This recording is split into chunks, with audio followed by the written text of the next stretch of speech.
people are so scared. Like I hear so much, Anita, I don't want to be hurt. I don't want to take the risk, or I don't know if this is going to work out, so I don't even want to try. And I'm like, Mm-hmm. but then how are you supposed to develop those feelings of connection if you're not willing to be vulnerable? Are you going through life blind? This is Eyes Wide Open with Nick Thompson. On this podcast, we share knowledge and stories that build human connection while elevating stigmatized societal issues such as mental health, holistic wellness, culture, free speech, and more, all to ensure we show up in the world with our eyes wide open. Hello, everyone. Welcome to a new episode of Eyes Wide Open. Our guest today is Anita Chlipala.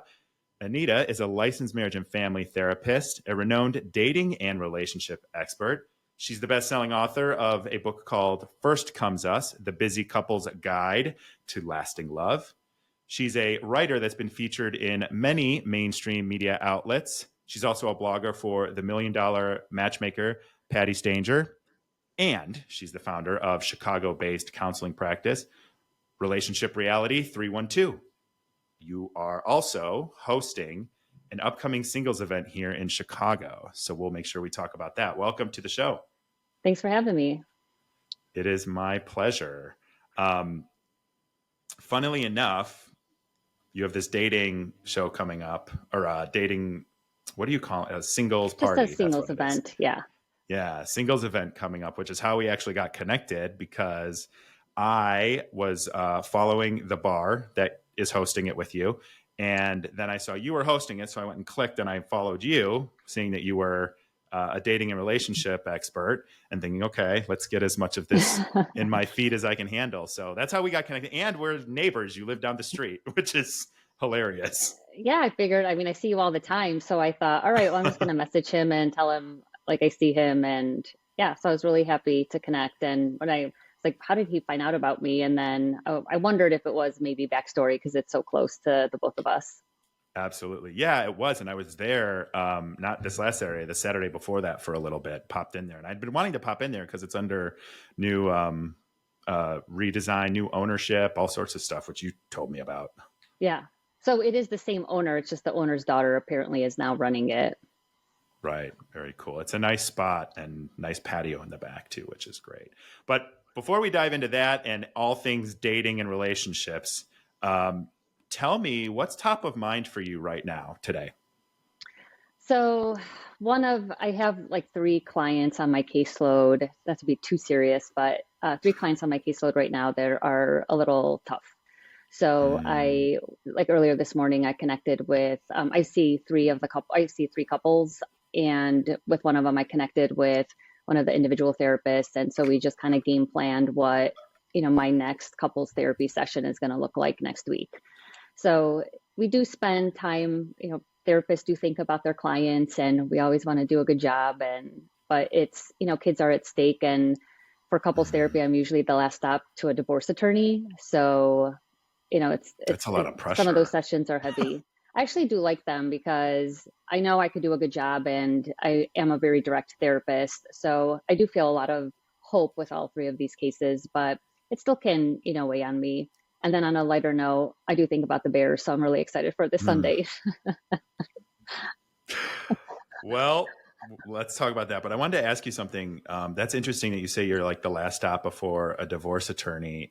Do you feel like people come to you as a last hope when they're in a marriage that isn't working, or do people usually come to you a little more proactively, or is it a combo of both? Most of the time it's like the latter, or maybe not the exact last stop before a divorce attorney, but they come in way later than they should. And I don't know if this statistic is still viable, but a few years ago, I know that researchers did kind of take a look at it. And on average, couples come in about 6 years too late. From the start 6 years? Yeah. So by the time like the problems start, they wait 6 years, and that's a lot of negativity by then. Resentment. Yeah. But also I think I know we're going to be talking about dating because that's my other love. I think sometimes people don't date well, and when they don't pick a good partner, then it's like some of our couples, they come in not even, maybe not even married, like just together 6 months and they have a lot of problems, or married just a year and they're considering divorce. And so in terms of maybe more proactive couples, we get that. So we are seeing more of an increase, but I think there's just because there's a change in Mm. how people view therapy, where before there was way more of a stigma, and now I think people are more likely to be more proactive. So that's at least a positive. No, I totally agree with that. I think kind of, especially as a guy, like the stigma around it is just even like I Yeah, remember people when I went into therapy for my marriage, some people were like, "Oh, you're in therapy already? Like it's a bad thing." And it's like, "Well, why don't you try and go get married in 8 weeks and let me know how you're right, doing after that?" right. But that's good. And I do think like removing the stigma around that Hmm. is a good thing. And we're heading in that direction. I Oh, feel, absolutely. yeah, I feel bad myself for people that still even have that stigma, especially if you're in a relationship that you care about that person or a marriage where you have so much at stake, just sort of like letting your ego stop you from trying to fix the problems and learn to better work together. Yeah, and my take is, I mean, to call myself an expert, and there's still a lot that I want to learn, but I have spent thousands and thousands of hours, not just in like grad school, seeing clients, reading books, doing trainings. And for me, like I kind of joke, I go, I've never met a married person who could school me in marriage. So because it's like you've been married for 20 years, but then I'll ask you some questions and you don't know the answers, but I do. And I really do see a shift where, because more people are coming to therapy, but to me, it's like I'm a skill based therapist. I'm a research based therapist. So I don't listen. I don't just listen. Like I don't just do talk therapy where Yeah. I'm like, oh, that sucks. Okay, come back next week. Let me Yeah. just hear you gripe. So I try to figure out what are the problems, what skills can I teach people, whether they're coming in as a single individual or as a couple. And so when people come in and they're not even married, I'm like, wouldn't you want to know if this person could potentially be a good fit? But maybe there's just some stuff that's getting in the way. And what if you could improve your marriage with just some skills or improve your relationship with just some skills? Like, why not try it? And I always tell my clients, it's even if this relationship doesn't work out, everything that I'm going to teach you, you're going to need for the next relationship anyway. So it's still a win. No, that's a great point. That's a great point. It's always a lesson learned and onward and upward and take it somewhere new. Yeah. And I mean, people just, I mean, we'll talk about this, but like, singles just kind of date based on a feeling, and that feeling is like love or connection, but those things do not sustain a relationship. They Like, don't. you need skills. You do. You do. And you need to know, like, well, we'll get into that. Your partners, you need to understand, like, how they are. They need to understand how you are. And you kind of, I think, have to, like, adapt in some ways. And, Yeah. you always use the love languages as an example. I know not everybody cares about them or thinks they're, relevant, but, I think the way people, as an example, give love and receive love are two totally different things. Then you've also got your partner who gives love and receives love very likely in different ways than you give and receive. So, like, understanding, as an example, if I show love by gift giving, which I do, that when I'm on a trip for work or something and I bring you back something, like I'm showing you love, even if receiving gifts isn't a way you receive love. So like you got to kind of Right. like learn those types of things about each other so you don't miss each other like two ships in the night when you're trying to show love or communicate or whatever that is. Yeah. You said the C word, communicate. That's what 100% of our couples come in with. They need help with Mm, communication.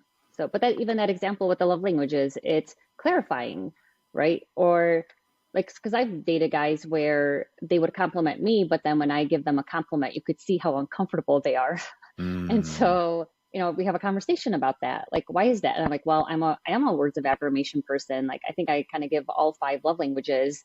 It's kind of what I do for a living, but it comes easy to me. And so, like, I'm like, I'm not doing this to make you uncomfortable, but I can't stop myself. Like, I do right. want to, validate you or compliment you or praise you or just let you know how I feel about you. That like that's important to me because it also creates intimacy for me.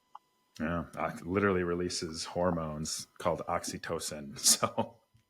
Yeah. Um, so we're gonna dive into this, and I want to get into everything that you've experienced and learned, and about communication, relationships, dating, all of that. But beforehand, how did you become a therapist, especially one focused on relationships and dating. And when you started as a little child, what did you Hmm. want to be, and what was your road to get there?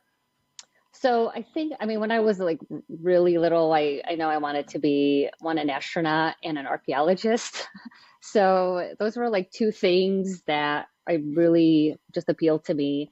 And then I don't remember like what ended up shifting for me like later on. I know I was, it's like my parents are from Poland, and Mm. actually English was not my first language.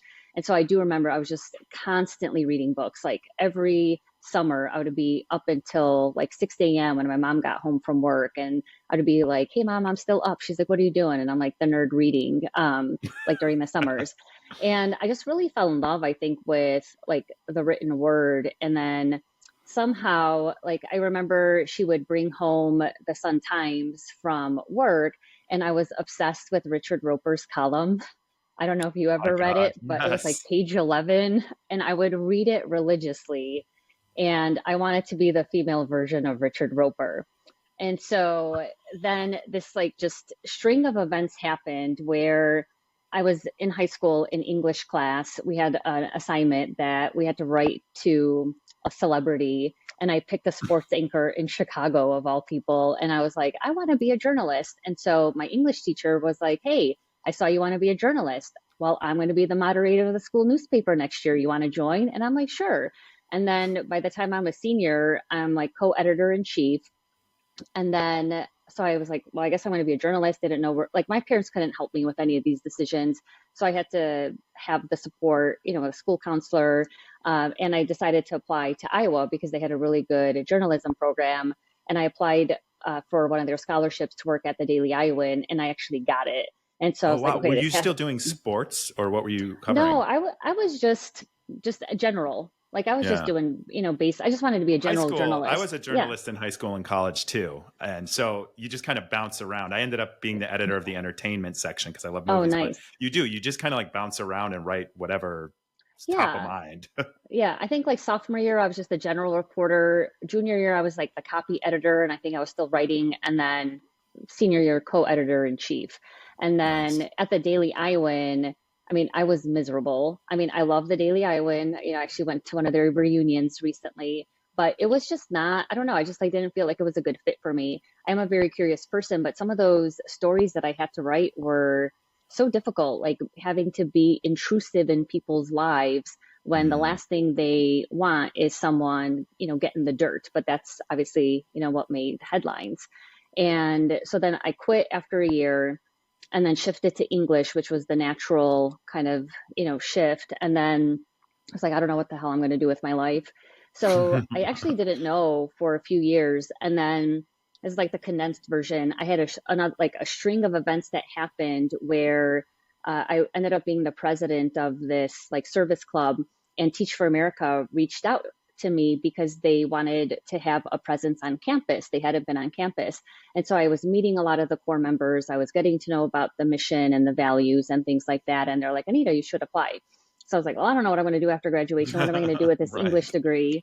And so I ended up applying. And the day before my interview, I remember I'm like sitting on the couch and I'm going through the site guide. And my original idea was to teach somewhere on the East Coast, like pick a city, because you get to rank your choices.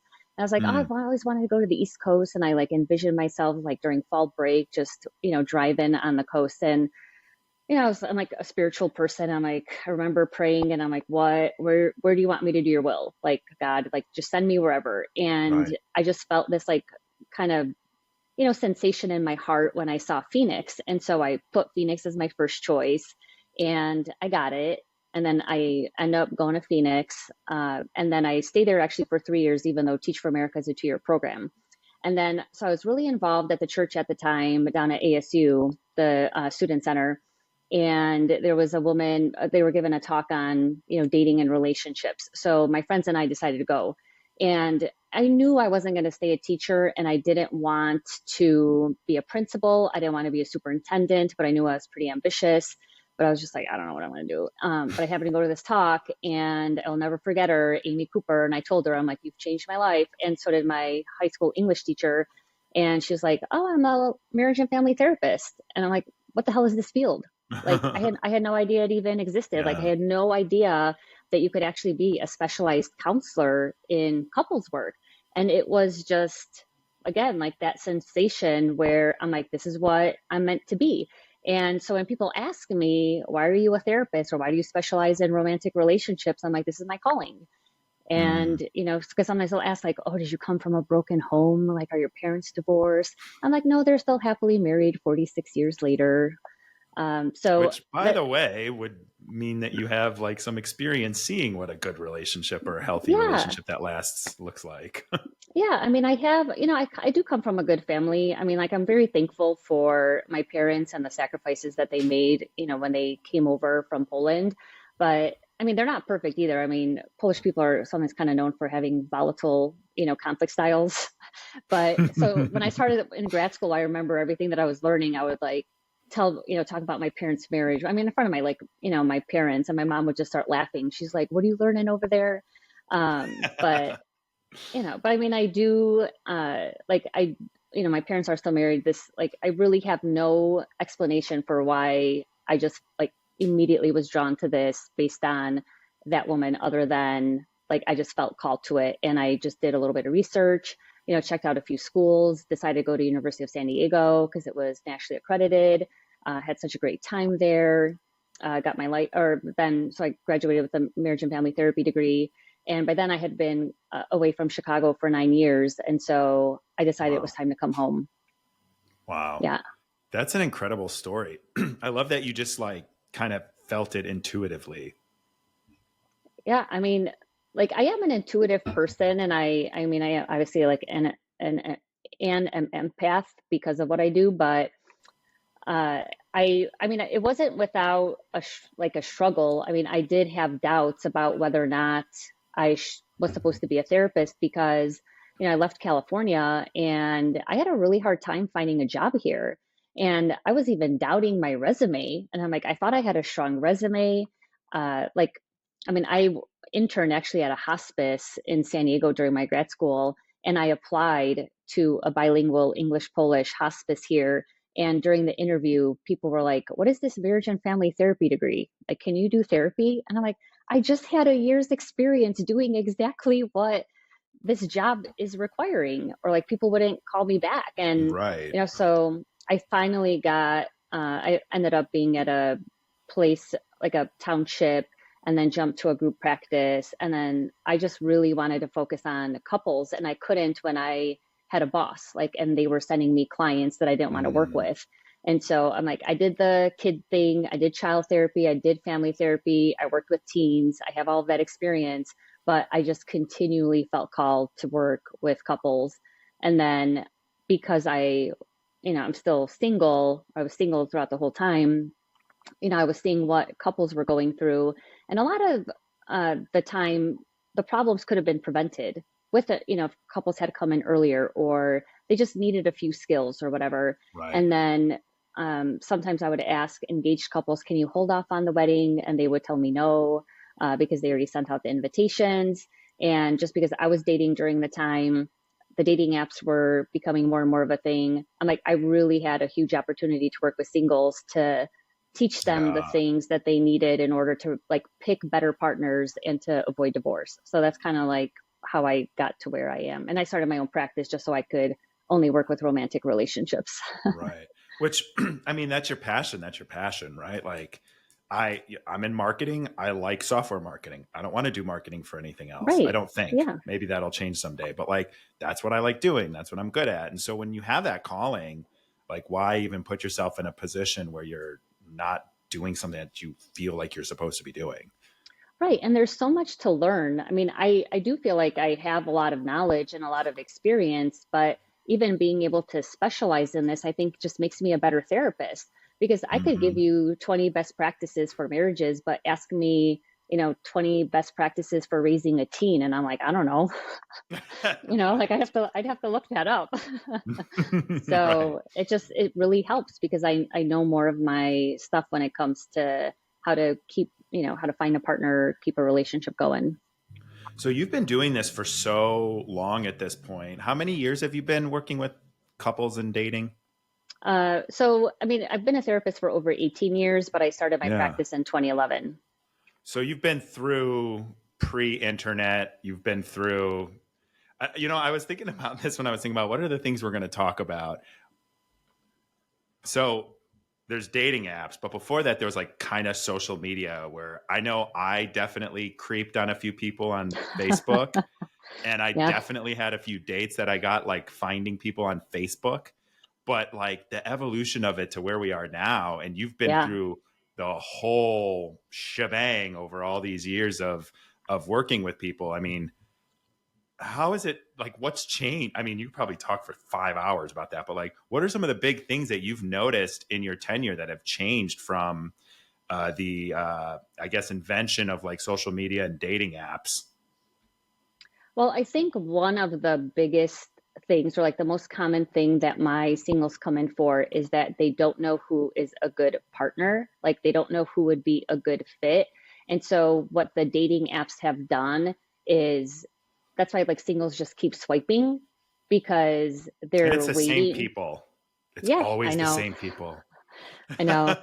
I wonder what guys would say about me when they see me though. But it's not, I'm not choosing to be single. Like I would really love to get Yeah. married someday, but I think it's when you don't know what to look for. And again, this goes back to lack of knowledge, lack of skills. Nobody teaches you. There's not a course that you sign up for that will tell you, hey, these are things to look for in order to find a good partner. And so because people don't know, and what a lot of my singles do is they date based on a feeling, which drives me crazy. So when they date on a feeling, they're like, well, I'll just know it when I see it, or I'll, I'll know when I know, but they don't. And then so they have doubts or they have fear. Fear is a big block to dating. And so they just Hmm. keep swiping, expecting something to just magically happen to them instead of, really kind of having the knowledge, I think, to be able to pick a good partner because I do see a lot of my clients. I'm like, what is wrong with this person? You have to tell me other than I don't feel it. And they can't. They can't give me any good explanation for why they don't see something long term.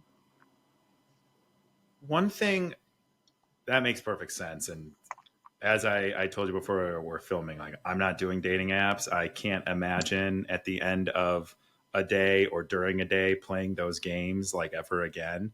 But what I always found, and I was guilty too, what I always found, and again, it's been like 4 or 5 years since I've been on a dating app, people don't know what they want. Mm-hmm. And they sometimes don't even know what they don't want.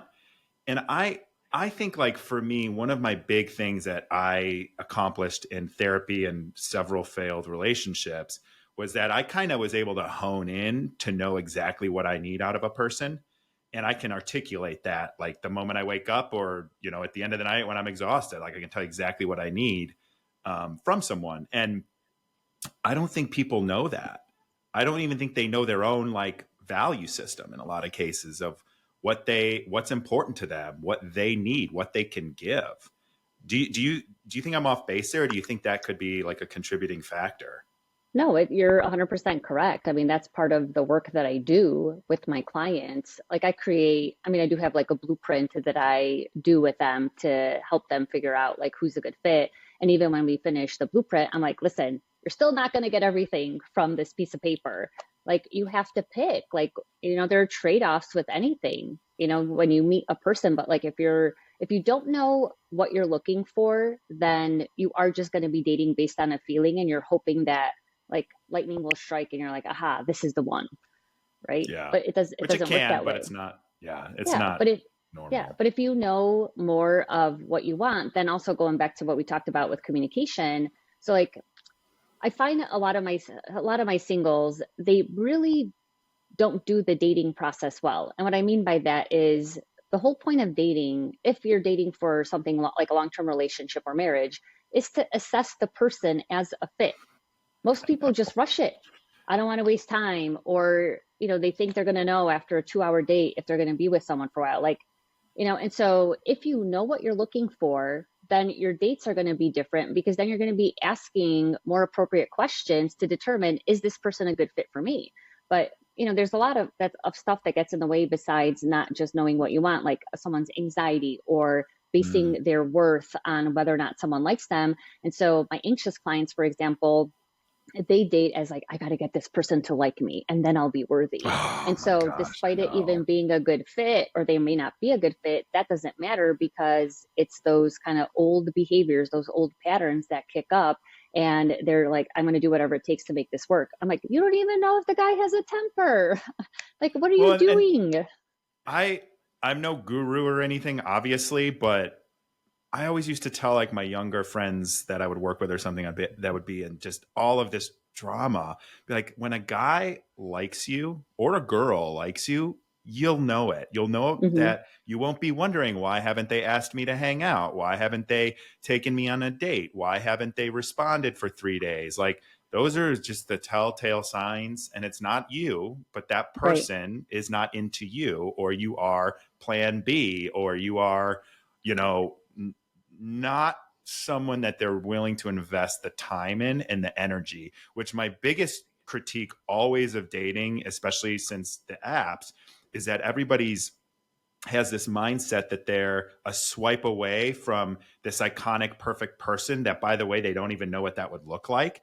And so Right. they don't even take the time to get to know each other. Like Yeah. for me on dating apps back in the day, which I'm not on anymore at all, it was like, oh, I actually went on a date with someone. I like them. I want to see them again. Maybe I won't go and make 5 more dates for the next 2 weeks, Right. and I'll invest time in getting to know that person. And I don't think people do that. I mean, you can date around. It's your prerogative, right? If you're open about it. But I just don't think people take the time. And whether it's fatigue or afraid of getting hurt, or, you just want to date around, which is its own thing that's fine to do. But Hmm. I just don't think people invest in getting to know each other anymore. Yeah. Or they just chase the spark. And so when they don't feel a connection on the first date, they are immediately dismissive. And I mean, I see a lot. Like, I think on the dating apps, I, again, this is just my like clinical experience with Mm-hmm. clients and my personal experience as well, because I am on them, is there are a lot of anxiously attached and avoidantly attached people on the apps. They And when love each my, other. yeah, Moths but to a flame. when my securely attached clients, that's why I do recommend still, I like the hybrid of, meeting people in real life, but also using dating apps. But I think the like being able to be on the app allows you to like meet other people and on the apps, but they don't stay on there too long because they're not swiping to, let's say, all right, well, I had this great date. Now I'm going to find 4 more people to go on dates with. Like, they Mm. are much more likely to date one person at a time, get to know that person, assess them. Okay, is this a good fit? Like, do I see myself with this person long term? But anxious people are chasing maybe that high that an avoidant gives them, and vice versa. That's why, like, I think a lot of love bombers are avoidantly attached, but Mm. they, that doesn't last. And then it's like, well, I didn't feel it with this person anymore. The feelings are gone, on to the next. And then you get back on the apps. So that's why, like, I do recommend people go on the apps, but finding that securely attached person, I mean, it is more difficult but it is maybe a little bit luck and a little bit timing because they're not on there that long. Like, they want to get off the app as quickly as possible. Yeah. Do you think that I want to table, because I do want to talk about like how we should take, or what we should do on the apps, what we should do in real life. I do want to talk about that. But do you think the oh man, now I lost my train of thought. It's Friday. I'm like, where are There's we? just so much There's to that. there's Yeah. so much. Oh yeah, yeah. Okay. So the securely attached person who is on the apps and then off the apps. Okay, I remember now. So the dating apps. Do you think so? Hinge, their whole marketing Hmm. campaign used to be the dating app we want you to delete or whatever. Right. Do you think? Which, by the way, and then at the same time, they're like hiding your best matches behind that paywall. They So totally are. Yeah. yeah. So my question for you there is like, do you think that the apps are actually incentivizing people to have these poor dating behaviors, or do you think that they are um, neutral, or incentivizing people to date, or what do you think about it? I mean, I when Hinge came out with that slogan, I think, like, designed to be deleted. Mhm. So I think maybe the integrity behind that slogan lasted a little bit, but then I think they are just trying to make money.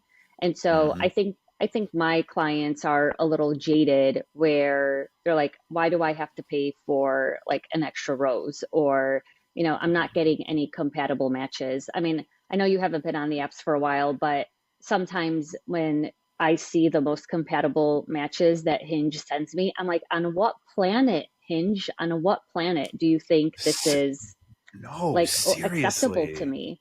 And I was also on Bumble, but I even told my clients, I'm like, this is the way their algorithms work. When I was hiking I had the Tetons in the back, so I snapped a picture, put it on Bumble, and all of a sudden I'm getting guys hiking the Grand Canyon. And then, and then when I was I went to Florida. So I took a picture of myself on a boat, or someone took a picture of me on a boat. All of a sudden, I'm getting like guys on boats with like fish pics, and It's so I, low level. It's like it's surface level. yeah, and that's the thing that drives me crazy is that, and I think these dating apps promote this belief that like similar interest is what makes compatibility work. And so a lot of my clients are like, Anita, but we love the same music. Like, I want to make this work. Or, we play pickleball together. I go, having similar interests, research shows that having similar interests has little to no bearing on whether or not your relationship is going to work. And yet, just even kind of playing around with the algorithm just showed me that, I mean, I don't think these algorithms don't even work. Well, I don't think they're smart enough to like feed you stuff, but they're not smart enough to like take the data and do something relevant with it. And I think what I remember, and now I don't know why I was doing this if based on what you said, but I used to like read profiles, look at Hmm. pictures, see what people are doing, um, being like, oh, like are they doing similar things? Like, do they like similar things? Are there um, is there something in a picture that would maybe be something that we could bond over, or a prompt that is, and a lot of people don't even do that. And maybe was pointless for me to do back in the day. But I always feel like the apps don't give you enough encouragement to get to know each other, nor do they give you enough information that you can even input so that they can try and match you. Like, which is what one of the things I was going to ask about was matchmaking, table at too. But like, what do you think like, how do you think people should use these apps, Hinge, Bumble? I don't think anyone's using Tinder anymore. I could be wrong. I know for a while people were like, "Oh, I'm having success on Tinder again." It's like all full circle. But what do you think is like the best approach to using dating apps so that you're not just picking people based on um, similar experiences or based on looks, which is the other one, or a funny Yeah. prompt? I mean, I do think attraction is important. So I do think I think people should have good photos, which, it may not surprise you at how bad some of the photos are that people pick. But you should have clear photos. And I think people don't put in enough time into like the prompts or the bio, right? So I don't think Hinge has a Mm. bio, but you could do prompts. But Bumble, for example, you could add a bio and then prompts. But it's not everything should be funny. I mean, I tell my clients like pick something serious about you, like maybe something that is characteristics or values that you have, or what you're looking, and then what you're looking for, like who do you want to attract, and then maybe have like a funny or silly prompt or something, and then kind of maybe going back to your other question, people get so overwhelmed with the matches that I tell my clients, if you've matched with maybe 5 people and you're having conversations and maybe one or two are turning into dates, just pause your profile, because Hmm. you could really get into the habit of, well, who else is out there? Who else is out there? And you're getting that like dopamine hit. So if you Totally. want to make it work for you, then you have to put in the effort. And it can't be like, hey, how was your weekend? Like, you have to actually ask thoughtful questions as well. And a lot of my clients sometimes, well, I shouldn't say a lot, but some of my clients, they swipe mindlessly. So I think we have to bring more intention into swiping and actually reading profiles, and, so like asking good questions, et cetera, getting to know somebody, and really just giving people a chance, like not being too dismissive. I think, for women, I always check like, what's your height requirement? Do we need to lower that? You're 5 feet. Like, why are you looking for a 6 foot tall guy? Come on here.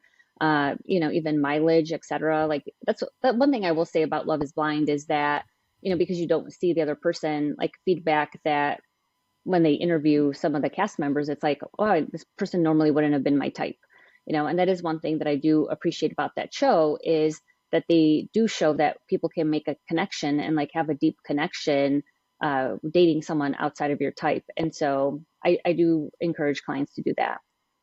Yeah, I actually, the one thing I will always say is I think that the part of that show where you get to, first of all, it's not even just the like talking to people without seeing them. It's the whole like fact that your whole regular life is gone. And like at the beginning you have 15 people, but you whittle that down and it isn't endless swiping, right? And Right. once you don't have a connection, or that connection is one way, or I guess it's not a connection, but the feelings are one way, it's over. Like, so Mm-hmm. to that element, I feel like there is some obviously like legitimacy to getting to know someone that way.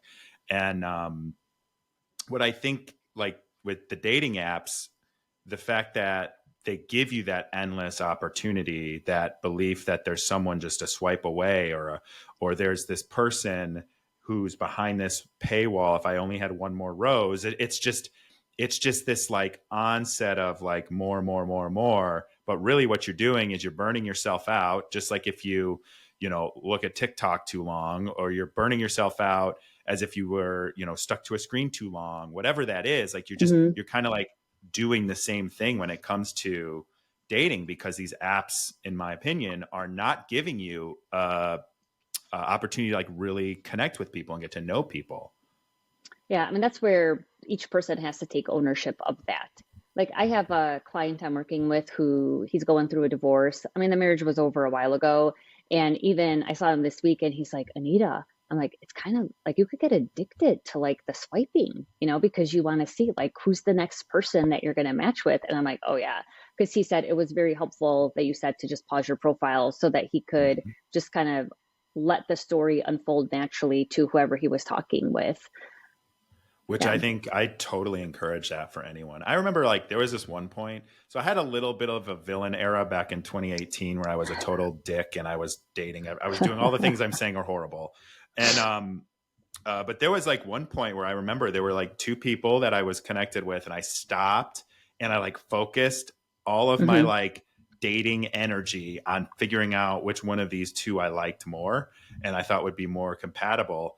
Um, and I can tell you, like, it was a total like breath of fresh air to do that Yeah. instead of like having these two conversations and budding dates that I'm trying to manage, and then I'm also trying to manage this pipeline of people on a dating app too. So like I definitely think that if you're interested in someone, you should pause. Now, one other thing that this is what really frustrates me. So forgive me for making this about me for a minute.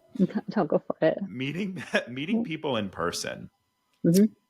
meeting people online. I think everyone's really tired of dating apps. I think we know that. I think it's exhausting and it's burnout on dating. But what I also would find, and I actually recently had my own quasi experience with this, is that even when you meet someone in real life, you may be able to make like a quicker connection. But if that person or you are still on the dating apps, it's still this like endless supply. It's still this like competition where even if you met in person, this person's still talking to you and dating five people on the dating apps or continuing through that process. And then you're kind of in the rat race or pulled into it, even if you're trying to stay out of it and meet people in a more genuine and authentic way. Yeah, but I think it goes back to what we talked about before is what are you looking for? Like, what do you Mm, want? Like, what do you need in a partner? Like, when you think about a long-term relationship, because if you have a good idea, again, it's not perfect. Like, I even tell my clients, I'm like, this blueprint is not set in stone, it's modifiable. This is just a starting point for me to see how you're mhm. dating, how you're assessing, each of these dates. But if you know what you're looking for, then your dating will be different because it's not Intentional. just about a feeling, and people chase this spark and this connection, which drives me absolutely crazy because infatuation fades on average between 12 and 18 months. Like everybody loses infatuation. Researchers checked around the world. Nobody stays infatuated.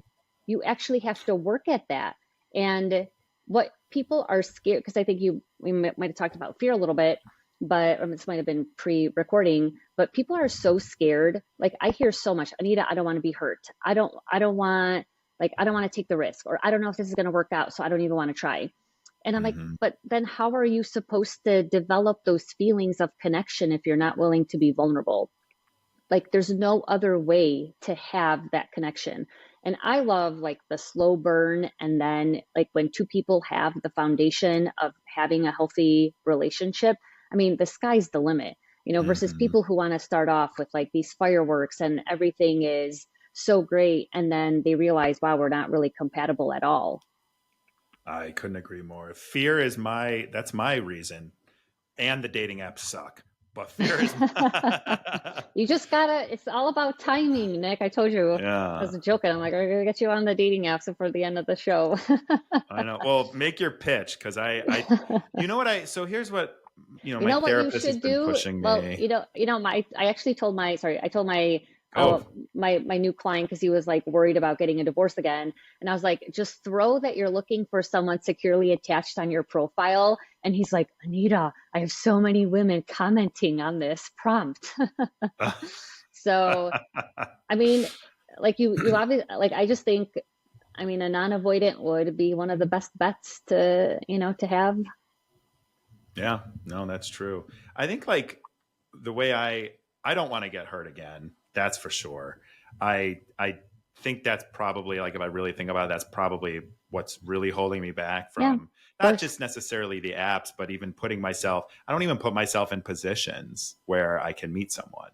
And when I do, which I will be doing at your event soon, which is already giving me all sorts of anxiety that it's only a few weeks away, or 2 weeks away. But I don't remember. Oh yeah, yeah. It's that fear of like getting hurt and that fear of. I mean, I didn't want to get divorced once, let alone twice. So it's that thing where it's like, if I put myself out there and I put the energy and I put the effort in, which you do have to do, I obviously Hmm. agree with that 100%. It's that feeling of like, what is going to now the feeling is like, what is going to get me in a position where I'm okay doing that, or I'm comfortable doing that? And I like to joke and say I'm thinking about dating, but I don't even know what that means. Like what Yeah. is dating? Because like if I meet someone, sure, but I don't even put myself in that position very often anymore. Right. I mean, again, that's so common. I mean, that's probably the biggest thing that I hear from my clients is I don't want to get hurt. But like you overcame a lot, especially because you're in the public eye. And so I really talk to my clients about resiliency, and we've all been Mm-hmm. hurt, and really what you just want to keep telling your brain is, I'm going to be okay. Like, I'm going to be okay. Because the other thing is being hurt by a partner is inevitable. Like it is absolutely inevitable. However, I also believe that as we date, like how someone treats us and if they do hurt us is so much information about whether or not we want to continue to date them, right? And And how they so react to it. 100%. I tell my clients, I'm like, pay attention to the how and like these things, but you could also like I like to do like little, I hate to call them tests, but I tell my clients like ask for some low hanging fruit stuff that you need because everybody's scared to ask for their needs because they don't want to come across as Mm-hmm. needy. But I even do this myself where I'll be like, hey, we've been dating for a minute. Like I'd like to hear from you more often. Like, can you text me more often? And then I see if they do. Or hey, I'm a planner. Like or not always a planner, but like I really love knowing when I'm going to see a guy next, like knowing when the next date is going to be planned. I'm not Mm-hmm. alone in that, but I say No, that I think because, and everybody actually wants that, but yes, they're too yeah. scared to ask for it. But I tell them, and it doesn't mean we can't have a spontaneous date. I mean, I'm up for that too, but I just want to see, like, are you going to follow through? Or I'll send like, hey, I saw this article, or watched this YouTube video, or I listened to this podcast. Is like, do they do that stuff? Like, I'm curious, like, are they going to do these like really little things, because if they can't even do it in the Shows beginning they're part of thinking of dating, you. yeah. But also it's like, you know, it's the thoughtfulness, and do they think of me, and again, I know I'm going to get hurt, like that's inevitable, but there are some earlier signs that you can kind of assess for whether or not Mm. this person would be worth being, vulnerable with. And you don't have to be completely vulnerable in the beginning. I mean, but it's about communicating. So like with some of my clients are like, Anita, I have a guard up or I have a wall up. And I'm like, that's fine. Like there's nothing wrong with that. But just let the person know, hey, you may not necessarily, feel this like intense connection with me yet because I'm a little cautious, or I'm a Hmm. little weary right now, or I'm just like dipping my toes in back into the Just dating be pool. honest. But exactly, but that there's still a vulnerability with communicating that, right? But we just don't communicate. We make assumptions and we make judgments. And Yeah. this is why, like, this is what makes dating so hard, is if people were just a little bit more honest and directly communicated, that would help so much in the shit show that is dating. No, no, no kidding. I gotta, I, again, it's been a while, but like whenever I was date, I would always say at the end of the first date if I liked them and wanted to see them again. I wouldn't Hmm. necessarily say, sometimes it'd be like, what are you doing this weekend or something like that. But I would like try to make sure they know and then Hmm. like reaffirm it over a text with like, okay, when can we see each other again? And I have to tell you, like people freak out about that. That little thing people would freak out about. There was someone I was dating at one point and we dated probably 3 months. We even went on a trip together.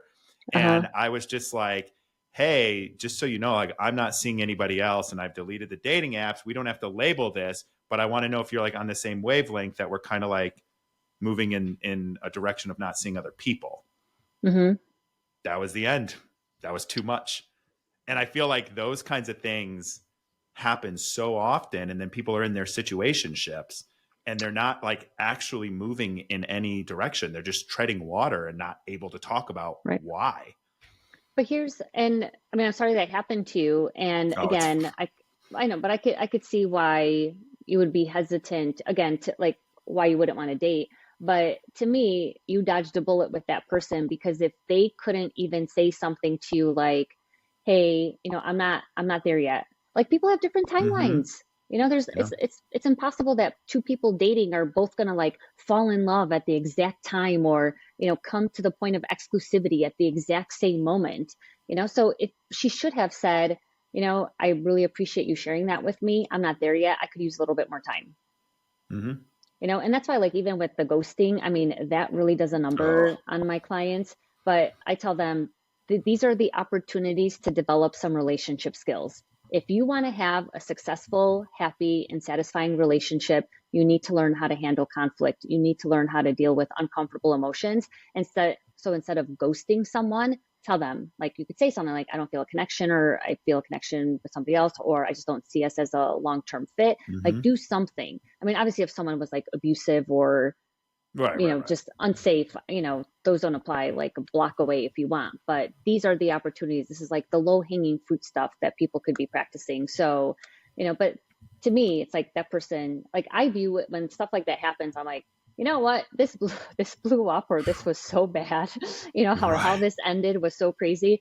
I'm like, all right, got a clear sign. And thank God I dodged a bullet a few weeks in or a few months in, versus finding this out when I actually developed feelings. Right. Because you can't always tell. And that's the other thing is, like, a lot of like, this happens so consistently that people just expect to know right away, like, that this person is going to be a good fit. And that's what I said. Like, people just don't take the dating process for what it's supposed to be anymore. You have to assess the person. Like, you have to know if you're compatible, and there is no way to do that without spending time with them. And not Right. just, hey, let's have 4 dates in 5 days, but over the course of time. Like, how do they handle conflict? How do they handle when they're upset with you, or when you ask for a need to be met? Like, how do they respond? Like, do they make you feel safe and secure? And that's the other thing is, I mean, attachment styles can predict behaviors. And so I Mm-hmm. think if people can identify their attachment styles, and how that's affecting their own dating and how they're picking a partner, that would be one thing that I would recommend people do. whether they work with, their own therapist or do some online research. I do think Right. I love the growing body of literature that's been online for attachment, because it can help a lot. Thank you all for listening to this episode of Eyes Wide Open. Anita and I actually go on and talk for about another 45 minutes. So I decided that I was going to break this episode into 2 parts. So this is the end of part 1. And if you want to hear part 2, please be sure to tune in next week. In the meantime, if you want to get connected with Anita, please check all of those links in the show notes. Or if you're in the Chicago area and you want to come to the singles event that we're hosting at Backstory Tavern, that information is below too. Otherwise, we'll see you next week for the second part of this incredible conversation. Thank you for joining us on this week's episode of Eyes Wide Open. If you enjoy the show, the best way to support us is by sharing or dropping a review. For more information and content, check out engagewithnick.com or find me on Instagram at nthompson513. Don't go through life blind. Do the work so you can show up in the world with your eyes wide open.